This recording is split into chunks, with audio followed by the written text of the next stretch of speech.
Selamat datang di kabarinews.com. Saya John Uy dari San Francisco. Dan hari ini kami ada Chef Vindex. Apa kabar, Chef? Baik, Pak John. Apa kabar juga? Ya. Apakah Chef Vindex bisa memberi informasi latar belakang pendidikan, asal dari mana pendidikan sampai bisa jadi chef yang lumayan dikenal masyarakat Indonesia? Silakan. Basically saya lahir di Jakarta, besar di Jakarta, lama di Bali. Bapak orang Manado, kemudian Mama Ambon, jadi campur-campur. Terus kemudian kita, tapi semua besar dan ini tinggal di Jakarta. Jadi kalau orang sini bilang Manado Card gitu ya. Jadi even KTP-nya juga bukan Manado, dan saya ke Manado mungkin 4 kali aja. Itu juga undangan, ada demo, ada undangan, kebetulan mengikuti membantu Kementerian Pariwisata dulu waktu zamannya Ibu Mari.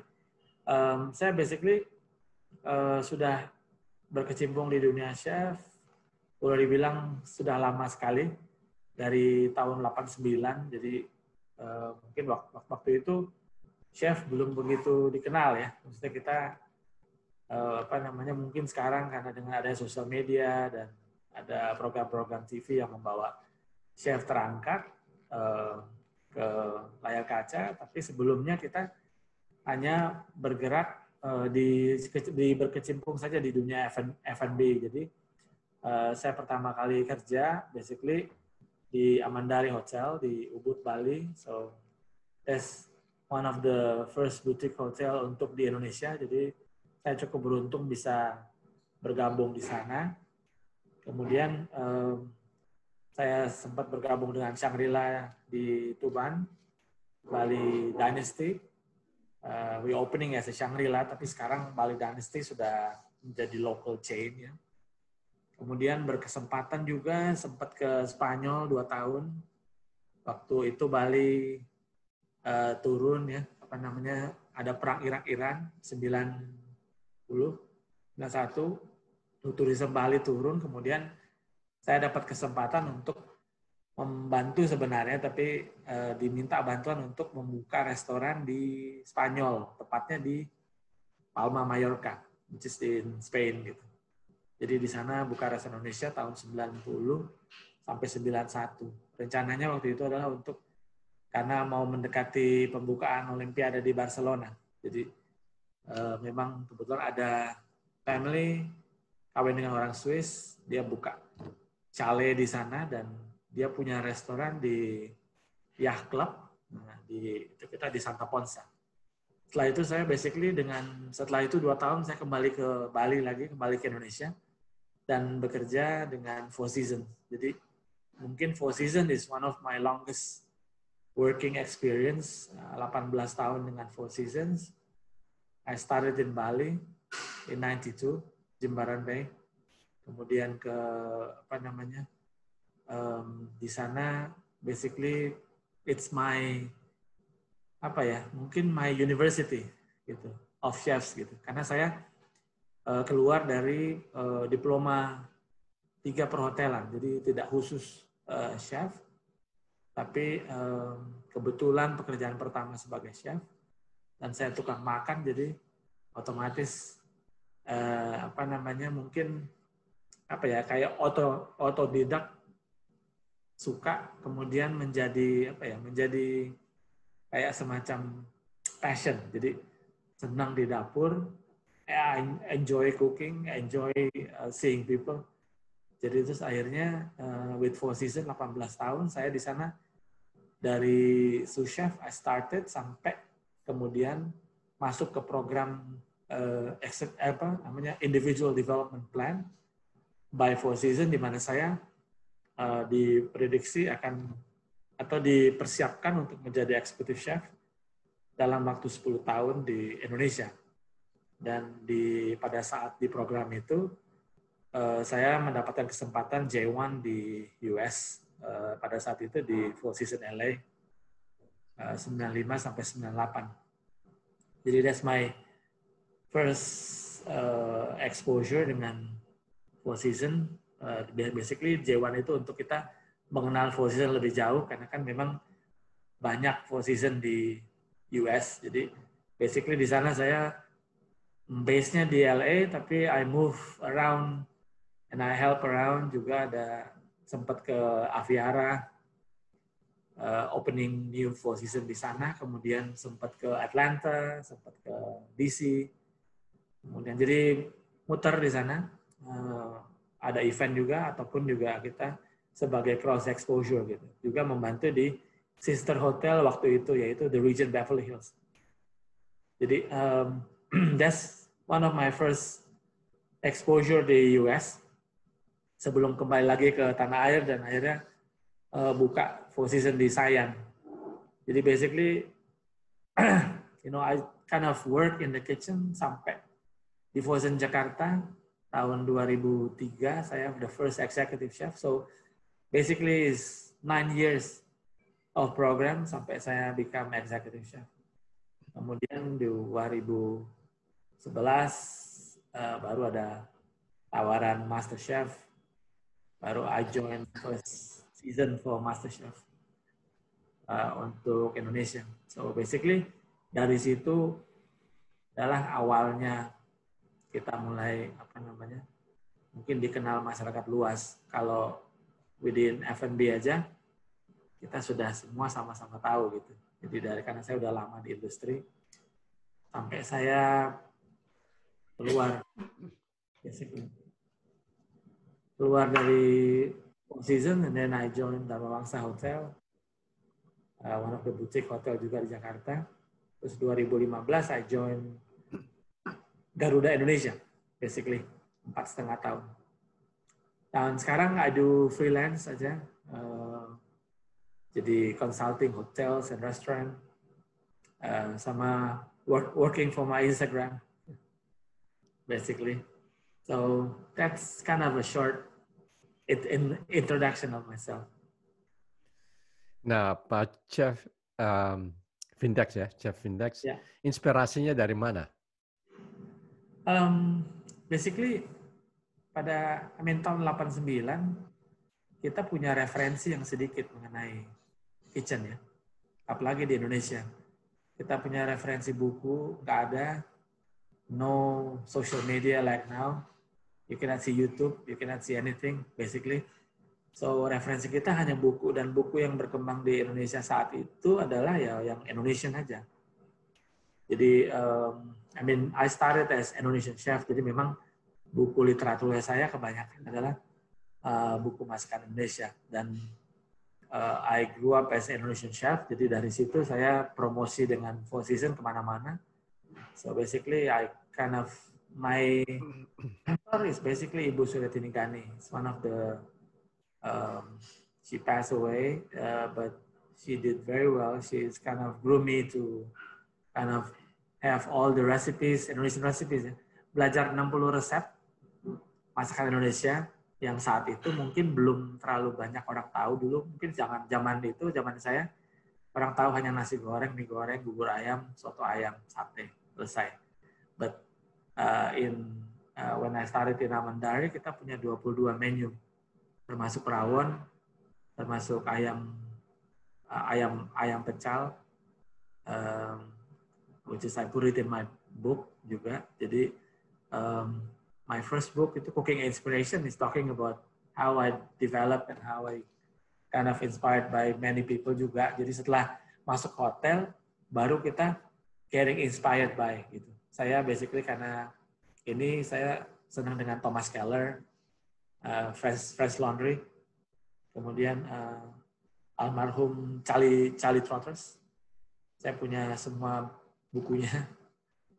Saya suka karena ada kombinasinya yang bagus. Jadi I like the book with pictures. Jadi kayak biasanya putting everything on writing atau drawing dulu sebelum saya membuat sebuah menu gitu. Jadi basically I'm more visual gitu, kayak kalau lebih. Jadi karena setiap saya pergi kemana-mana saya lihat, terus dari situ saya tangkap, baru akhirnya that's my inspiration gitu. Mendapat inspirasi dari mana-mana dengan melihat, dengan pengalaman, dengan taste gitu. Basically. Apakah Chef Vindex juga mengajar? Sekarang ini ya, jadi kalau dulu basically di semua hotel yang saya kerja itu basically we do cooking class gitu ya. Jadi untuk tamu, jadi basically karena kita ada di Bali, so everyone knows Bali, right? So at that time tuh semua orang datang kayak di Amandari itu they are rich and famous. Terus mereka itu kalau ke Bali itu pengen belajar masak gitu. Jadi basically kita mengajarkan masakan Bali gitu. Jadi basically I start to teach since then gitu. Jadi dari tahun 89. Terus interview beberapa magazine, termasuk Bon Appetit magazine. Pas waktu saya di Bali, kemudian ada CNN Elsa Glance waktu itu ada fashion show di Four Seasons Bali, juga saya ikut di situ. Jadi dari situ terus saya banyak ngajar dan sekarang ini karena sudah lepas dari rutinitas, terutama semenjak sebelum pandemik pun sudah jadi satu tahun sudah ini saya basically mengajar di kayak cooking classes, kemudian demo-demo. Sekarang malah lebih ke online class, lebih ke mungkin lebih ke development di Instagram, sharing recipes, make tutorial di YouTube. So that's kind of learning things yang mungkin sih ke depannya saya berencana memang membuat kind of planning to do like a culinary school gitu ya, planningnya. Bagaimana dengan challenges dengan masakan Indonesia sekarang? Saya rasa masakan Indonesia sekarang ini mendapat tempat yang sangat luar biasa gitu ya. Kita tahu dulu aja kita dari mulai 92 saya di Fosun Jimbaran, itu kita setiap tahun pasti kita keluar. Gitu. Mulai dari kita ke Istanbul, kita ke Jepang, kita ke mana untuk memperkenalkan makanan Indonesia. Dan setiap orang yang makan itu suka sekali gitu dengan makanan Indonesia. Kita pernah malah terakhir saya dengan Kementerian Pariwisata kita ke Serbia. Di Serbia yang menurut kita nggak ada Asian restaurant sama sekali, but apresiasi people orang terhadap makanan Indonesia luar biasa. Kita 3 hari di sana full gitu. Karena the first lady-nya came on the first opening night gitu. Dan sekarang coba ke semua hotel bintang 5 international chain itu pasti ada makanan Indonesia. Jadi ada nasi campurnya, ada nasi ini. Jadi menurut saya makanan Indonesia sudah jauh lebih baik sekarang ini dibandingin dulu. Dan potensinya sangat luar biasa. Kita lihat diaspora dengan restoran Indonesianya. Nah, satu contohnya mungkin Chef Agus yang mungkin Pak John sudah pernah interview juga, itu luar biasa ramai. Memang tidak semua restoran Indonesia bisa survive gitu ya, karena mungkin ada banyak masalah yang kita sendiri kurang begitu bisa tahu di mana. Tapi mungkin kalau buat kita mungkin ingredients lah, mungkin pricing, mungkin apa gitu ya. Kalau kita juga saya pikir banyak challenges-nya buat kita untuk bisa seperti Thai restaurant ataupun Chinese restaurant gitu ya. Jadi buat kita, tapi still buat saya bahwa setiap orang yang makan makanan Indonesia they will love it. So it's just a matter of gimana kita mempertahankan rasa dan taste.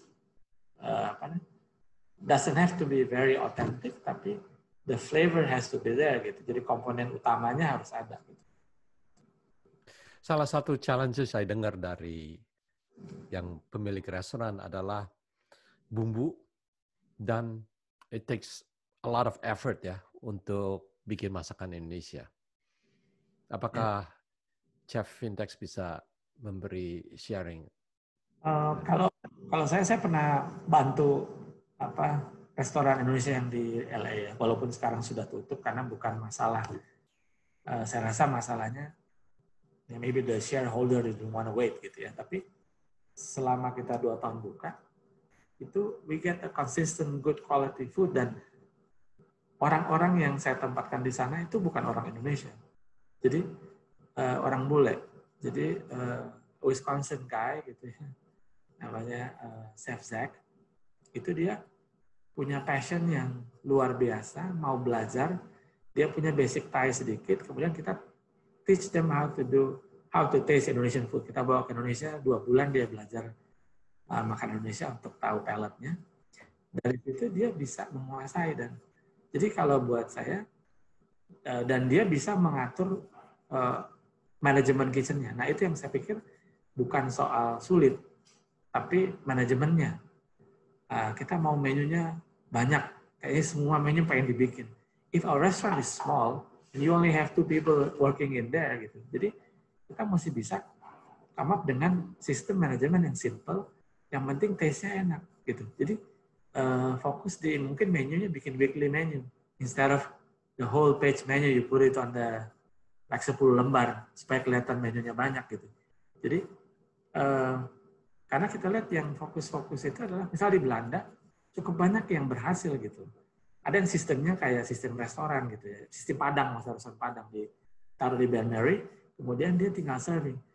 I think that's the best way. Jadi you put whatever you can cook di sana, orang makan cepat, terus orang pergi. Harganya cuma 5 euro atau 10 euro gitu ya. Jadi it's a matter of how you manage. Kayaknya permasalahannya banyak adalah orang Indonesia yang mungkin yang punya restoran di sana, they don't know how to run it gitu. Jadi ingredient banyak. Saya rasa ingredient banyak. Kita mau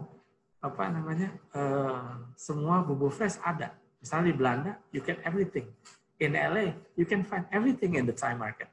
Gitu. Walaupun bukan Indonesian company yang bawa, even fresh turmeric you can get. Yang nggak ada cuman mungkin kencur, tapi kencur itu kan hanya sebagian kecil menu yang menggunakan kencur, dan you can use kencur powder or you can use the dried gitu dengan komposisi yang tepat. Dengan sistem yang benar, mereka bisa bikin production yang benar. Jadi bikin bumbu. Seperti Agus, saya rasa dia punya production system yang bagus sehingga dia bisa running the restaurant 200 cover with no problem gitu. Saya rasa itu yang merupakan kendala yang menurut saya itu that's kind of things yang they have to learn gitu dari profesional, bagaimana how we run it the restaurant. Jangan punya mau-maunya sendiri, tapi do what you can do best gitu. Apa yang kira-kira kita bisa bikin. Kalau kita cuma bisa bikin 10 menu, you make 10 good menus. Everyone will come for that gitu loh. Karena orang yang datang ke sana juga paling kira apa? Is nasi goreng, is sate. Ya, then you can throw up some specials gitu loh. Seminggu sekali. Saya rasa itu sudah buat orang malah ada daily specials gitu ya. Jadi seminggu sekali kayak kita bikin makanan di rumah, bikin ikan bakar dengan rica-rica. Bumbu rica-rica semua ada di sana. You have chilies, you have ginger, you have lime leaf, you have lemongrass. So it's a matter of how you make it gitu. Jadi dan alat-alat sana canggih-canggih semua. You have a food processor yang bisa membantu, nggak perlu harus diulek gitu ya.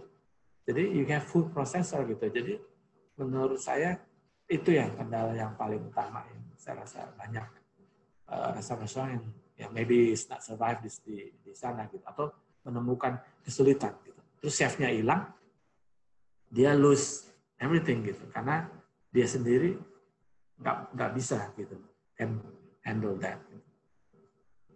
Chef Vindex ada mention tentang kitchen management ya. Coba kalau kitchen management dalam bikin bumbu, itu bagaimana tuh? Ya, misalnya gini, makanya saya bilang pertama kita adalah menu, gitu ya. Usually kan biasa kalau restoran kita punya kitchen kecil ya, tidak punya kitchen yang besar. Kayaknya Eropa atau Amerika sama. Kalau kita punya restorannya kecil-kecil. Nah, you have to manage menunya jangan terlalu besar gitu. Jadi do like maybe mungkin 15 itu sudah sama dessert gitu. Sudah sama appetizer, sudah sama soup, sudah sama ini.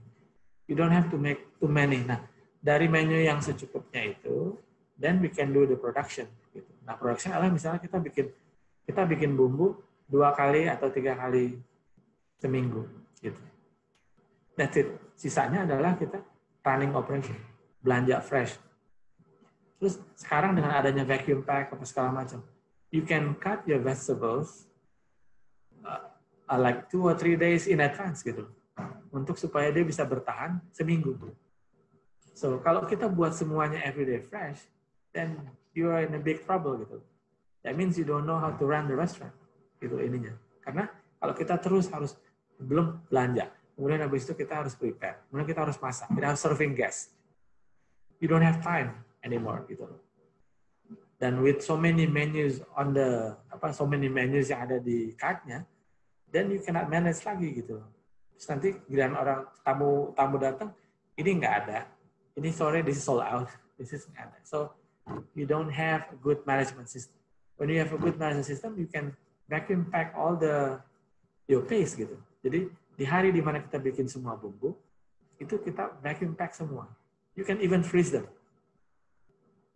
Itu jadi with proper first in first out-nya, ada labelnya, ada date code-nya. Jadi kalau misalnya sometimes di US kan suka datang health inspector apa segala macam, you have no problem karena you have the system. Semua di label, semua ada date code-nya. Dan kalau dia udah masuk freezer, that means it can stand there for one month at least.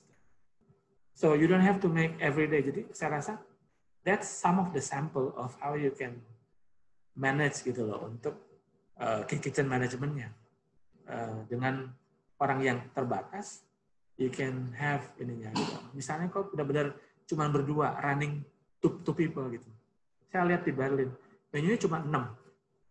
Tapi every day he makes specials gitu. Hari ini pecel lele, besoknya dia bikin soto daging. Itu yang dia promote. Orang begitu datang, kita punya spesial loh hari ini ada soto Betawi. They will go for it. Gitu. Kalau dia pun nggak mau, oke, kita punya ada nasi goreng, ada sate. You can make pepes misalnya, karena pepes you can make it in advance. You can do ayam goreng karena you can cook your chicken like 2 days in advance. If you vacuum pack it, you can even make it 1 month before, you can freeze it. Di defrost, kemudian tinggal digoreng. Jadi, itu salah satunya contoh gitu ya, untuk how you manage your restaurant gitu loh, untuk supaya bisa berjalan dengan dengan baik, dengan cost yang tepat. Nah, kalau seandainya di frozen ya, dan mungkin seorang minta ayam penyet gitu, itu bagaimana itu langsung masuk ke? Nah itu yang namanya kitchen management gitu. Jadi you make frozen, tapi kita punya namanya daily mise en place. So you take out whatever chicken you wanna sell today ke chiller. Jadi chill, tapi masih dalam vacuum pack. It will last 1 week di kulkas. Jadi maksudnya di refrigerator ya? Refrigerator. Ya, di refrigerator yang biasa. Tinggal buka, tinggal goreng. Tapi sudah portion. So don't make big bulk gitu loh, ditaruh di tempat yang gede-gede. Make individual portion. You save some cost mungkin agak lebih tinggi costnya sedikit, tapi you save a lot gitu. In your production sama your wastage gitu. Jadi nggak dari frozen dikeluarin dan ini gitu. Even though kalaupun sekarang ini you have microwave, you can defrost it quickly. Tapi dengan sistem yang benar, you know exactly, misalnya orang suka, misalnya you will sell 5 chicken, then you take out 5 chicken, habis gitu. You take out maybe like a rendang you can reheat it juga kan. Jadi you can have 5 portion rendang ready. Gitu. If you make 20 cover a day, you sell 5 rendang, you sell 5 chicken, you make your day gitu loh. Sisanya ada nasi goreng, ada sate. So that's how you have to manage it. Gitu. Kita mesti tahu pelanggan kita dan we have to be smart gitu. Makanya saya bilang tadi, orang datang ke restoran Indonesia nggak semua tahu makanan Indonesia. So it's how you sell it. Gitu. Gimana kita bisa menjual makanan itu dengan bilang, Pak, hari ini kita punya spesial hari ini ayam goreng Bandung pakai sambal terasi. It's very good. They will go for it. If you only have 5, then you sell 3, sisanya 2 ya ditawarin yang lain gitu. Jadi that's how you have to think of ininya gitu. Karena kalau semuanya kita frozen, terus ada order it takes like 25 minutes like Agus bilang kan, ada banyak restoran di Belanda misalnya dia buka restoran Indonesia di hotel ya. It takes 20 to 30 minutes to get the food out gitu. That means there's something wrong dengan sistemnya gitu. Karena keluar itu harus 15 menit. 20 menit max gitu. Makanya biasanya selalu ditawarkan appetizers gitu. Supaya you buy time. But the longest cooking itu harusnya paling enggak 20 menit. Itu orang nunggu terlalu lama, kalau udah 20 menit dia bengong. So you offer them a lumpia, you offer them a gado-gado salad, you offer them a sate which is quicker gitu. Jadi sate pun juga sama, sudah bisa di vacuum, sudah bisa tinggal dikeluarin, kemudian tinggal dikasih bumbu kacang dibakar. So I think itu yang buat saya that's the problem, the main problem itu sebenarnya itu gitu.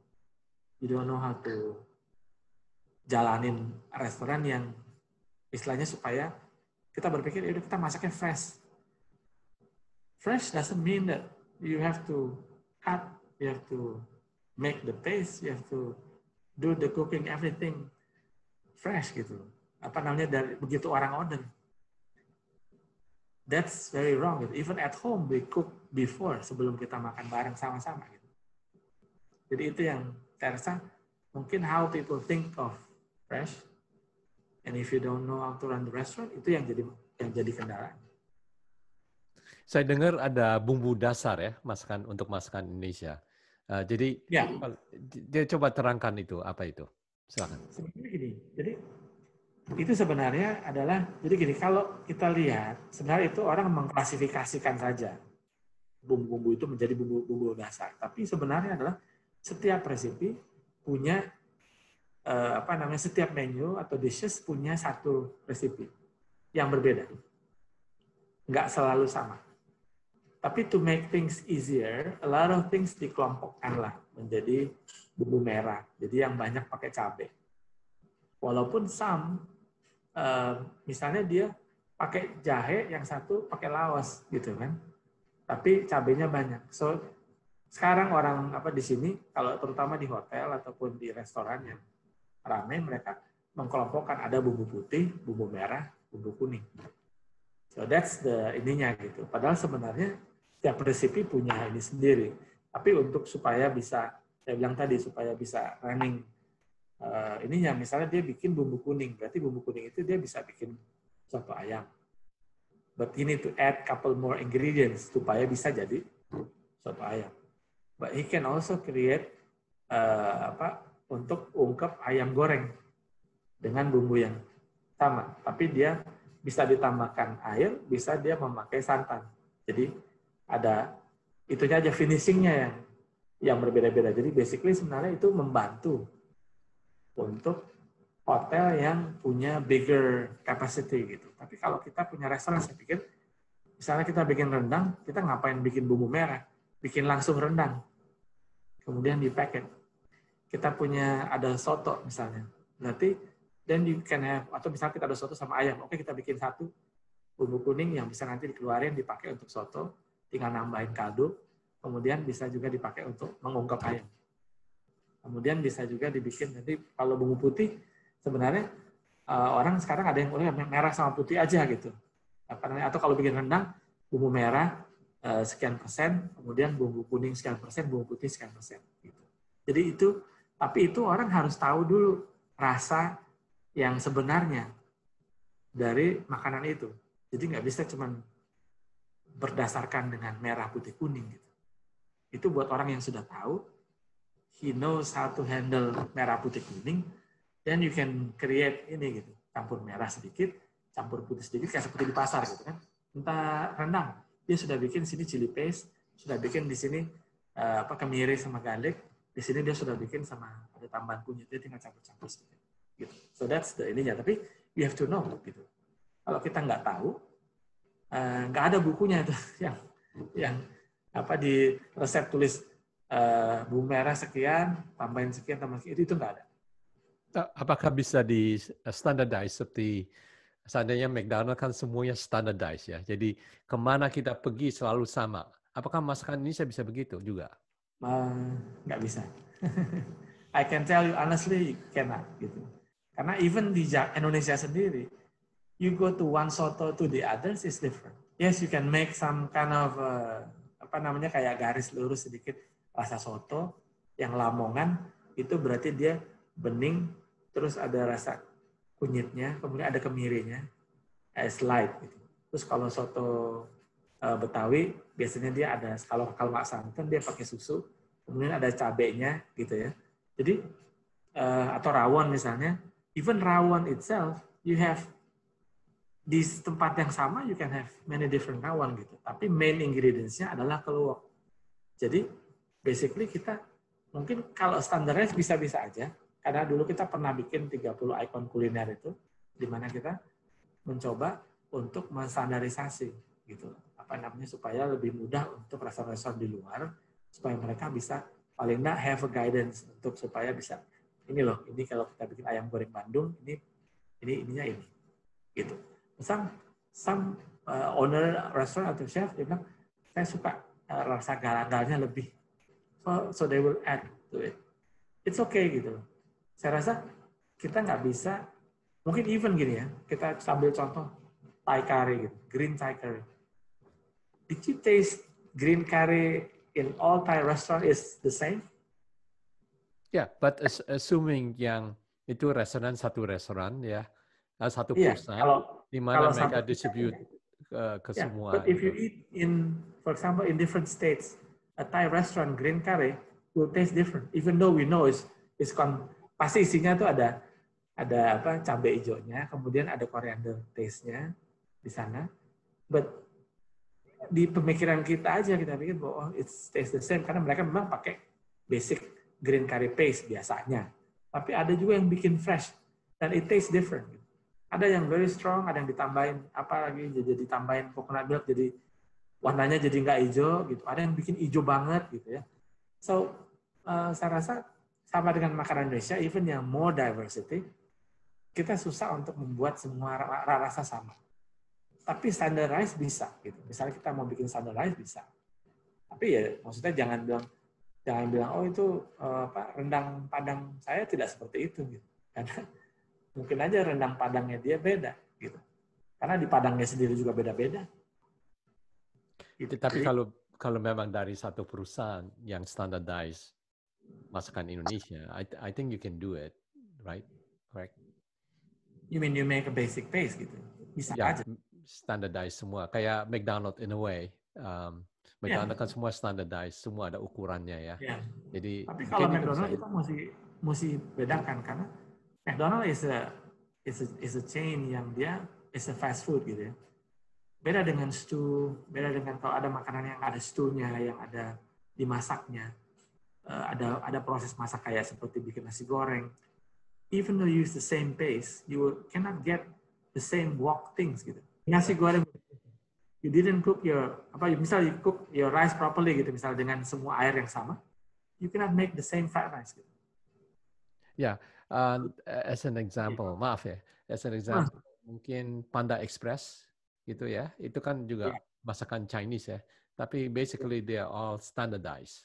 Apakah masakan Indonesia bisa begitu juga? Panda Express gini, kalau Chinese food mostly you working with bottle gitu ya. You paste. The only fresh ingredients used is garlic and onion. But your basic sauce itu yang ininya. So kalau kita fresh paste-nya yang banyak, shallot, garlic, chili gitu ya. Dan itu seperti kita di LA misalnya. Saya bikin kita test food di Indonesia dengan bahan-bahan di Indonesia. Terus kita ke LA, we need to adjust gitu. Karena ternyata cabai merahnya dia lebih pedas daripada cabai merah besarnya kita. Jadi they call it Dutch chili atau gimana ya, yang merah. Lebih pedas. Jadi kita adjust. Tapi dalam kita membuat rendang, karena main ingredient-nya adalah cabai, kita nggak bisa ngurangin cabainya kan gitu. Jadi kita biasanya hanya mungkin hilangin bijinya, untuk supaya separuh supaya rasanya mellow down gitu, tapi tidak bisa ini. Tapi kembali ke pertanyaannya, bisa saja kita bikin standarisasi, bisa aja gitu. Jadi maksudnya kita bikin paste misalnya, kemudian semua, tapi bagaimana how we distribute the paste gitu, itu yang menjadi masalah, karena even paste sometimes nanti harganya bisa cost-nya bisa mahal juga gitu. Then when you open, karena kan dia jualnya mungkin ke service package ya, yang besar-besar sekilo-sekilo. When you open one package, terus kemudian kita pakai cuma sedikit, nanti yang tertinggal itu can change the flavor and the taste. Jadi sistemnya yang mungkin mesti, saya pikir kalau pen pun memang dibuatkan standar, saya rasa standar resipi yang menyesuaikan ke masing-masing negara. Karena masing-masing negara punya ininya beda. Kita ke Middle East, lengkuasnya atau jahenya itu more strong than the one in Europe atau in America. Oke, interesting. Nah, tadi ada mention tentang sayur ya. Itu sayur di-cut setiap 3-4 hari. Apakah itu taruh di refrigerator atau taruh di freezer itu? Biasanya gitu. Di refrigerator bisa. Jadi dengan proses, misalnya kita potong, sudah bersih, kemudian kita vacuum pack, itu dia save some of the ininya untuk lebih lama di dalam fridge. Jadi as long as dia nggak ada udaranya gitu ya. Jadi dia udah di seal, udah di ini, tidak terlalu kencang untuk vacuumnya, tapi hanya seal saja, it helps gitu. Jadi kalau kita misalnya nyimpen sesuatu kayak kol misalnya contohnya aja, kol will oxidize when you cut, dan dibiarin di kulkas dengan suhu ini, ataupun dia dibiarin utuh juga dia tetap akan ada coklat-coklatnya. So with the ininya, kemungkinan yang bisa kita bikin, misalnya kita pakai untuk untuk soto misalnya. So berarti we can set them, put it in the ice water, kemudian dia bisa di-keep. Habis cuci kemudian dia di vacuum. Bisa di freezer, bisa juga tidak. Tapi bisa juga sayur-sayuran kan misalnya dia dengan proses blanching namanya. Jadi dimasak sampai kematangan yang tepat, misalnya wortel ataupun buncis ataupun brokoli, kemudian dimasukkan ke dalam air es, kemudian dia dikeringkan, kemudian dia di vacuum. You can keep it in the chiller in the vacuum pack for 1 week, gitu. Daripada kita nyimpan utuh. Dan kalau unfreeze-nya, defrost-nya bagaimana itu? Kalau dia defrostnya ya dia harus misalnya kita gini, makanya defrosting itu biasanya ditaruh semalaman di dalam kulkas. Jadi dari freezer harus ditowing, diturunkan ke kulkas. Karena di chiller aja dia bisa tahan seminggu. Kalau di frozen dia harus melalui proses namanya quick frozen. Jadi dia tidak akan kehilangan warna, kayak brokoli tetap dia akan hijaunya bagus. Dan kalau kita sarannya sih nyimpan di freezer, jangan big bulk, tapi you make it like more squeeze pack gitu ya. Jadi kalau kita ngambil adalah untuk di towing ke dalam kulkas, itu dia lebih cepat. Dan bedanya Thai food dan Indonesian food dalam proses masakan, bagaimana itu? Bedanya apa itu? Beda banget ya. Maksudnya mungkin ada yang sama, tapi kalau dibilang kita lebih banyak, saya bilang tadi, menggunakan fresh ingredients, fresh bumbu. Kalau Thai, mungkin garlic, shallot, galangal, laos ya, acid. For us, kita ada yang shallot, garlic, chili, turmeric, ginger, galangal, candle nut, gitu ya. Ada pakai malah laser galangal atau kekencur. Jadi basic paste-nya aja kita beda. Kita using more paste. Kalau kayak Indian dia pakai paste juga, tapi paste-nya dia dari bahan-bahan yang dry, bubukan gitu ya. Yang paling dia fresh adalah onion, yang biasanya dia saute lama gitu ya. Tapi kalau Indonesia kita harus bikin paste-nya itu, basic paste-nya itu yang mungkin kita, kayak orang bilang kan dibikin bumbu merah, bumbu kuning, bumbu putih, karena untuk membantu itu supaya mempercepat proses. Tapi saya bilang itu tadi, memang prosesnya kita mungkin nggak usah diulek, tapi kita bisa menggunakan kayak ditumis, kemudian baru di blender. Atau kayak kita bikin sambal hijau, kita blanch dia punya ingredientnya, kemudian di blender. Setelah itu baru ditumis. Jadi kalau bikin sambal hijau gitu ya. Jadi basically kita punya memang labor intense-nya lebih daripada Thailand. Kalau Thailand lebih kepada proses, misalnya pada saat masak dia untuk mecahin santannya gitu ya, supaya santan freshnya pecah. Dia harus dimasak supaya dia get that ininya. Itu yang terjadi kepada rendang kan gitu. Yang kita masak dan santan caramelize, kemudian karamel itulah yang memasak paste-nya, tapi makanya dia harus dimasak dalam waktu yang lama. Nah, menurut Chef Vindex, kenapa restoran Indonesia yang tutup? Ya, saya sih mungkin belum mempelajari lebih detail ya kenapa gitu. Tapi tadi yang seperti yang tadi Chef Agus juga mungkin pernah share ke Pak John, kalau saya rasa is management gitu. Saya rasa kitchen management yang jadi masalah gitu. Karena kalau kita lihat bumbu semua sekarang sudah lebih available dibandingin 30 years ago. When I went to Chinatown in LA in 1996, itu isinya dengan yang saya kembali tahun 2018 kemarin itu you find everything in the Thai supermarket gitu. Jadi buat saya keberadaan ingredients-nya sudah lebih mudah. Saya nggak tahu mengenai cost-nya, tapi menurut saya memang mungkin mahal. Tapi kadang tadi jangan sampai ada waste gitu. Jadi kalau kita running cost biasanya untuk restoran itu yang besar juga adalah labor. Gitu. Jadi jangan selalu kita memikirkan kayaknya bisa lain food-nya terus gitu ya. Tapi saya rasa mungkin ada yang lainnya, rental yang too high, atau misalnya, makanya saya bilang kalau kita punya restoran, kalau we own the building, atau we own the restaurant, is less headache gitu. Karena kita bisa manage the cost better, cuman istilahnya kita cuman mengurangi wastage dari food. Nah kalau kita punya restoran, first you have a rental, kemudian labor cost yang tinggi, apalagi di US gitu ya. Kita di LA juga kesulitannya memang banyak kan punya karyawan banyak, itu minimum wages-nya tinggi. Jadi saya rasa itu juga yang jadi kendala kenapa akhirnya kasih kita harus tutup karena other cost-nya yang saya rasa menjadi issue.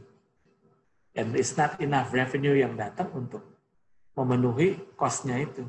Jadi I think that's mainly ya. Saya nggak tahu mungkin Pak John lebih, saya rasa lebih punya akses untuk bisa tahu dari orang-orang di sana. Tapi menurut saya secara professional eyes itu masalahnya itu. Karena orang bilang, wah karena bahannya susah, karena ini. Saya rasa that's cost of food dengan cost of your rentals of restaurant is even higher than cost of the rental. Sama labor, kalau kita meng-hire labor itu ada orang depan, ada kecuali restoran yang di-running sendiri. Jadi sebenarnya yang terutama adalah cost of rental sama cost of labor ya. Itu yang paling tinggi. Yang paling tinggi. Menurut saya gitu. Ya, jadi mungkin dari situ dan plus kitchen management yang mungkin that's the biggest challenge untuk restoran. Saya rasa itu jadi when you already have so much cost yang you have to burden, kemudian dengan restorannya terus kita nggak bisa, misalnya gitu kita tamu datang, misalnya ya restoran dia baru buka, tamu datang pasti kan yang mau nyoba mungkin banyak setelah kita promosiin gitu ya, terus kita nggak bisa manage, nggak bisa handle, orang akan pulang kecewa gitu, maksudnya oh food takes too long gitu, maksudnya selalu lama, apalagi di US orang nggak mau nunggu lama-lama, semua pengen sudah biasa di McDonald's. Semuanya fast gitu, jadinya it's too long. Ini karena memang orang kerja gitu ya. Kalau siang kita harus punya set menu, makanya saya bilang di Belanda I think it works very well dengan restafel gitu. Jadi semua keluar, orang sudah langsung menikmati gitu. Kalau di Amerika kan kita maunya serve course by course gitu. That's the biggest challenge-nya lagi gitu.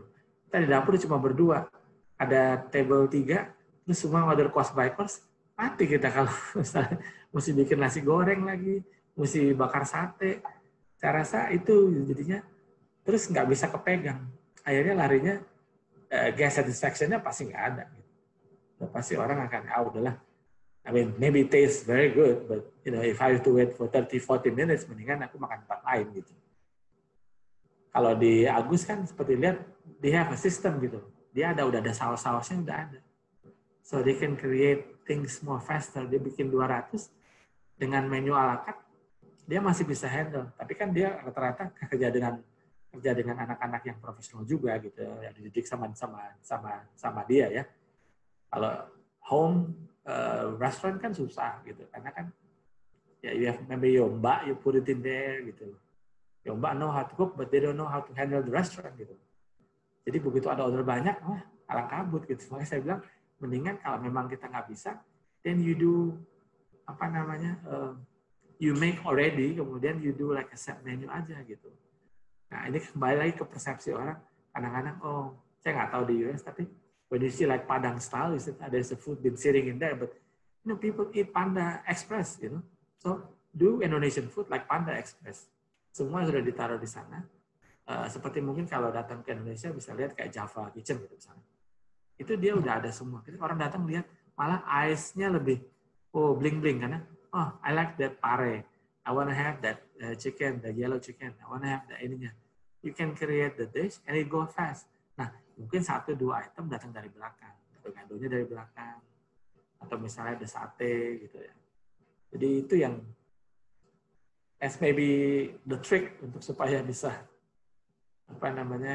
survive in your own restaurant. Chef Vindex ada kirim beberapa foto ya, video. Coba ini kita yang pertama ya. Ini dengan my team dikasih. Yang di atas kepala saya itu Chef Zach, itu yang heading the restaurant untuk di kitchennya. Ini all the opening team lah, basically. Ini kita waktu itu we do 60 cover, so 60 to 80 covers dan lumayan gitu. Orang saya ketemu tamu sana semua very happy karena mereka running sendiri ya. Ini kita training mereka, kemudian di sini mereka sudah menjalankan seperti hal layaknya sebuah restoran. Ini di mana? Ini dikasih restoran di LA. So we work with many people. Ini juga sama, ini timnya dari sana. Kita pas sebelum kita buka hanya dinner doang pas waktu itu ya. Ini di 200 South Los Angeles. Nah ini saya dengan tim dari saya mewakili US Dairy Export Council. Jadi kita di sana kita bikin kayak cheese dinner, kemudian kita memperkenalkan cheese kepada orang-orang di Asia Pacific ya, basically. Jadi mengenai US cheese, bahwa US cheese itu orang nggak cuma pikir bahwa cuma it's a cheddar, Colby, and Jack, but it's beyond lot of premium sama artisan cheese juga. Ini dengan tim dari Singapura.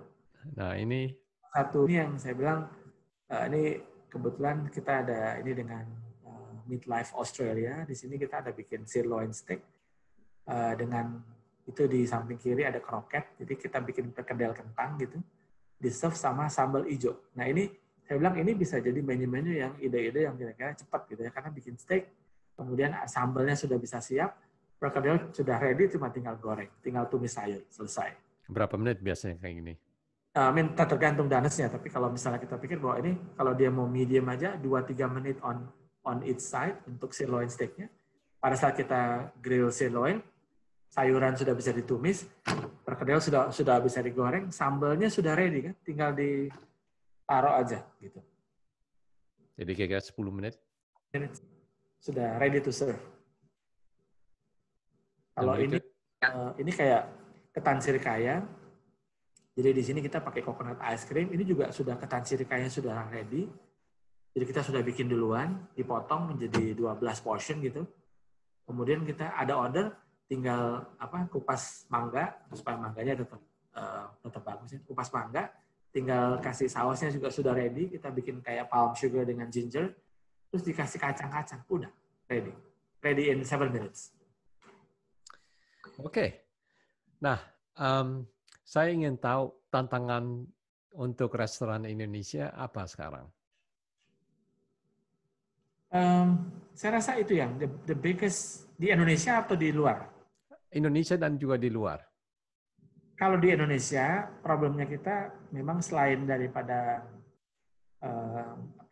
pengetahuan, kebanyakan sih karena pengetahuan ini ya, soal sanitasi hygiene gitu ya. Itu yang mungkin jadi PR-nya kita karena within work sistemnya kalau misalnya dia ini juga sama masih belum beres juga gitu. Jadi restoran besar ataupun hotel besar kita pasti kendalanya banyak di mungkin wastage sama ini segala macam, dan pengetahuan rasa untuk makanan Indonesia itu yang mungkin masih kurang, tapi sudah lebih mendingan lah kalau buat saya pikir. Nah, jadi kalau kendala yang di luar kan tadi kita sudah ngomongin gitu ya. Kalau kayak di dalam sama masalahnya memang yang jadi yang makanan Indonesia itu masih terbatas kepada yang orang-orang tahu aja gitu. Kalau yang misalnya makanan yang spesifik kedaerahan, nah kita nih karena makanannya saking banyaknya, kita jadinya punya kelemahan, jadi nggak semua tahu. Jadi kita biasanya kalau orang Manado pasti tahu makanan Manado, tapi orang Jawa belum tentu tahu makanan Manado. Atau misalnya orang Bali sama, jadi makanan Bali, terus makanan Bali juga dia hanya orang-orang di sana tahu, tapi begitu dia datang ke Jakarta mungkin Balinya orang Bali yang di Jakarta mungkin bisa bikin, tapi yang lain mungkin belum tentu bisa bikin. Jadi itu sih ininya, lebih banyak ke arah knowledge sama memang skill labor-nya yang mungkin kita masih belum di beberapa tempat ya. Oke, pesan terakhir dari Chef Index. Kalau buat saya sih, basically untuk yang bahwa ini makan Indonesia tuh sekarang ini memang kita perlu untuk supaya bisa punya potensi yang besar untuk bisa dipromosikan dan mendapat tempat yang baik di semua orang gitu, di luar negeri, even di dalam negeri gitu sekalipun. Jadi tinggal bagaimana kita sebenarnya mengatur apa yang kita bisa bikin untuk restoran kita. Sistem yang benar supaya kita bisa mengatur flow of service-nya atau flow of production-nya bisa membantu kita supaya bisa mendapatkan profitable restaurant business gitu. Jadi malah nggak banyak cost-nya yang kebuang for nothing gitu. Jadi tetap semangat saya pikir sih untuk supaya bisa promote good Indonesian food everywhere gitu. Karena our food is amazing gitu. Kita punya so many stories behind the food yang bisa dijual. It's a matter how you market it, how you sell your food gitu. Supaya bisa orang lain lebih kenal Indonesia, dan kalau mau lebih tahu lagi ya datang ke Indonesia lah gitu. Maksudnya untuk nyobain yang the real deal. Oke, terima kasih Chef Index untuk memberi banyak informasi hari ini, dan untuk pemirsa Kabari sekian dulu ya, dan jangan lupa subscribe Kabari YouTube ya, dan kita akan berjumpa lagi. Terima kasih. Terima kasih Pak John. Stay safe, healthy. See you, Pak.